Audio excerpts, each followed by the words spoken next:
Hello student, आप लोगों का हमारी यूट्यूब चैनल पर स्वागत है। आज हम लोग क्लास 9th का बहुत ही बेहतरीन टॉपिक पढ़ने जा रहे हैं। इस टॉपिक का नाम है कार्य तथा ऊर्जा, जिसको हम वर्क एंड एनर्जी कहते हैं। आज हम इसके बारे में बहुत ही डिटेल से समझेंगे और बहुत ही आसान तरीके से समझेंगे।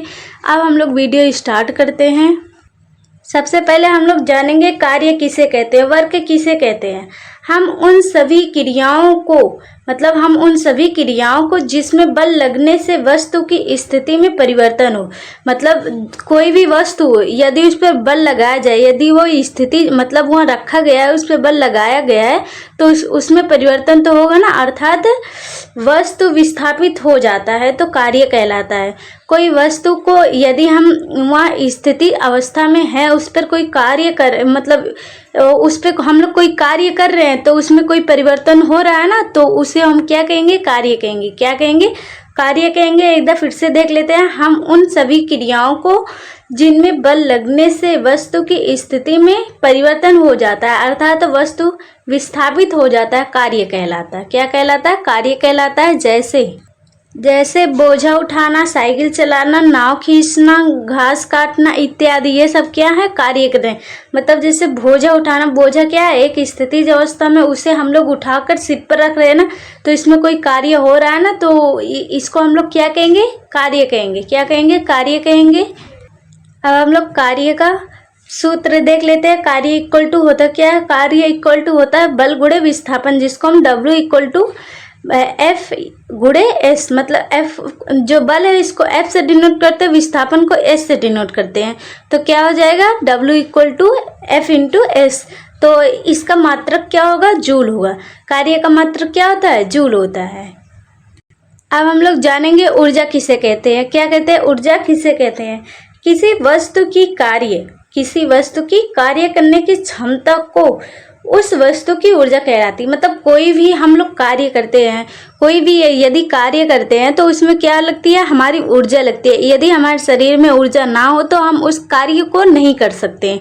तो जो हम लोग कार्य करते हैं उसमें जो ऊर्जा, उसमें जो कार्य करने की क्षमता होती है, उसी को क्या कहते हैं, ऊर्जा कहते हैं। जो कार्य सूत्र एवं मतलब जो कार्य का सूत्र एवं मात्रक होता है वही ऊर्जा का भी होता है, क्योंकि ऊर्जा जो है कार्य के बराबर होता है। क्योंकि हम लोग कार्य करेंगे तभी ऊर्जा लगेगा, और यदि ऊर्जा नहीं रहेगी हम लोग कार्य नहीं कर पाएंगे। तो ये जो ऊर्जा होती है वो कई प्रकार की होती है। एक तो होती है स्थितिज ऊर्जा, दूसरी होती है गतिज ऊर्जा, तीसरी होती है वैद्युत ऊर्जा और रासायनिक ऊर्जा और ऊष्मीय ऊर्जा।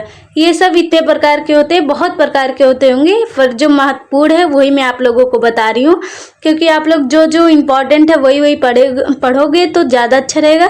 तो अब हम लोग इसके बारे में जानते हैं। स्थितिज ऊर्जा, गतिज ऊर्जा को हम लोग क्या कहते हैं, ये इसका डिफिनेशन क्या है, सूत्र क्या है, ये सब समझेंगे। अब हम लोग देखेंगे गतिज ऊर्जा एंड स्थितिज ऊर्जा।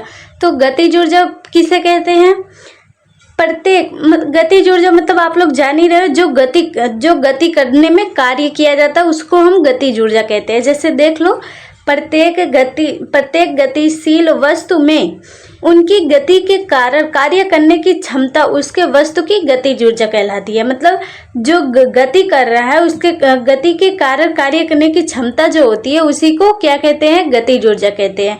जैसे उदाहरण देख लो, आंधी में टीन का उड़ना। जब आंधी आती है तो टीन का क्या हो जाता है, उड़ जाता है। आंधी क्या है, गतिज है, उसमें क्या है, गति है। तो गति के वजह से जो टीन है उसे क्या कर लेता है, उड़ा लेता है। तो हथौड़े से कील का गाड़ना इत्यादि, ये सब क्या है, गतिज ऊर्जा। इसका सूत्र देख लो। इसका सूत्र जो होता है वो होता है गतिज ऊर्जा इक्वल टू 1/2 इंटू द्रव्यमान गुणे चाल स्क्वायर।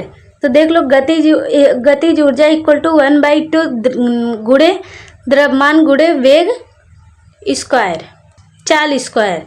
तो इसको हम गतिज ऊर्जा को K से डिनोट करते हैं, K equal to 1/b square. इसका मात्रक भी क्या होगा, जूल होगा, क्योंकि ये भी क्या है, कार्य ही है। ये ऊर्जा का मात्रक है, ऊर्जा के अंतर्गत आता है, तो इसका ही मात्रक क्या होगा, जूल होगा। और स्थितिज ऊर्जा, स्थिति से नाम से ही पता चल रहा है, स्थिति मतलब जो क्या विरामावस्था में है। विरामावस्था में कोई भी वस्तु उस पर जो ऊर्जा लगती है उसी को हम लोग स्थितिज ऊर्जा कहते हैं। तो इससे हम लोग देख लेते हैं कि किसी वस्तु में उनकी स्थिति अथवा तनाव अवस्था के कारण जो ऊर्जा होती है उसी को हम लोग क्या कहते हैं, स्थितिज ऊर्जा कहते हैं। क्या कहते हैं, स्थितिज ऊर्जा कहते हैं। और इसका क्या कहते हैं, सूत्र क्या होता है, स्थितिज ऊर्जा को हम लोग यू से डिनोट करते हैं। किससे, यू से डिनोट करते हैं। और यू इक्वल टू होगा mgh। क्या होगा, mgh। यम जो है वो द्रव्यमान है और जी जो है वो गुरुत्वीय बल है और h ऊंचाई है। क्या है, ऊंचाई है, नहीं लंबाई है, h लंबाई है।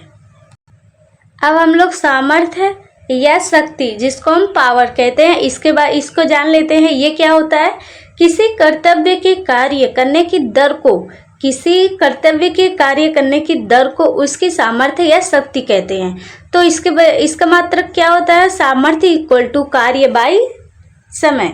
और सामर्थ्य को किससे डिनोट करते हैं, P से डिनोट करते हैं। कार्य को आप लोग जानते ही है W से, और समय को T से।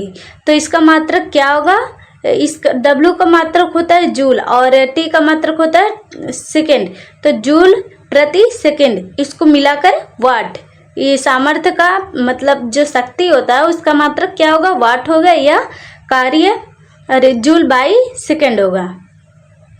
अब हम लोग ऊर्जा का व्यावसायिक मात्रक मतलब जो हमारे दैनिक जीवन में जो ऊर्जा का उपयोग किया जा रहा है, कहाँ कहाँ उपयोग किया जा रहा है, उसके बारे में पढ़ते हैं। सबसे पहले हम लोग देखेंगे किलोवाट घंटा। किसको देखेंगे, किलोवाट घंटा। किलोवाट घंटा का उपयोग कहाँ किया जाता है, या इंजीनियरिंग में किया जाता है।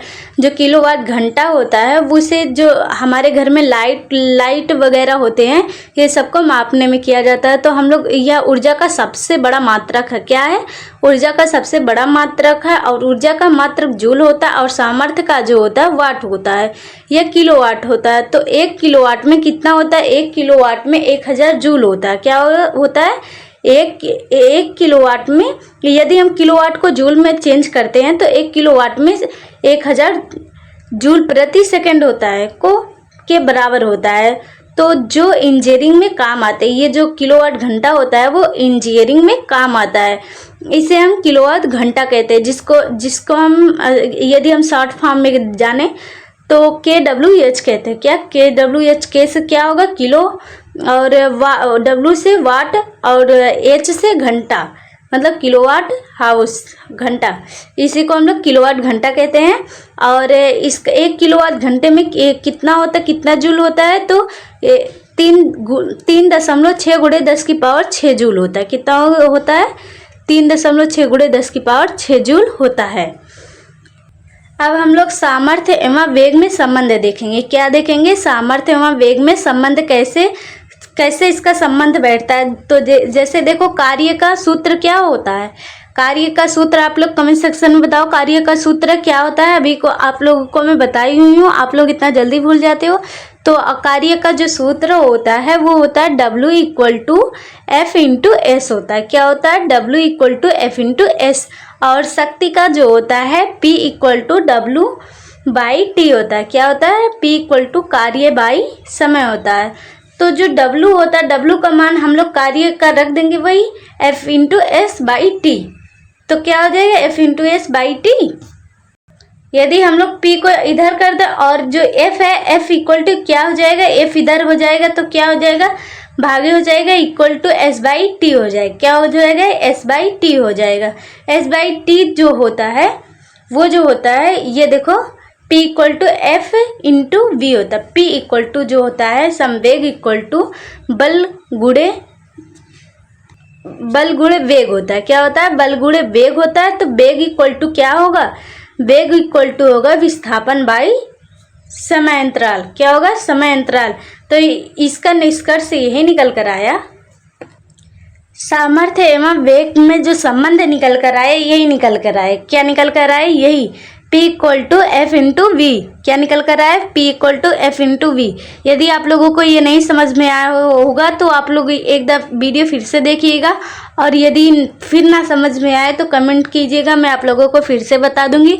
और मेरे जो वीडियो है उसको सब्सक्राइब कीजिए, जो भी ना समझ में आए कमेंट कीजिए, ताकि मैं आप लोगों को बता सकूं और जो मैं नए वीडियो डालूं आपके पास जल्द से जल्द पहुंच सके और आप उसे जल्दी से जल्दी देख सको। अगर कहीं भी आप लोगों को ना समझ में आए प्लीज़ मुझसे पूछिएगा, मैं आप लोगों को ज़रूर से ज़रूर बताऊंगी। और आप लोग मेरे चैनल को ज़रूर से ज़रूर सब्सक्राइब कीजिएगा। जय हिंद, जय भारत।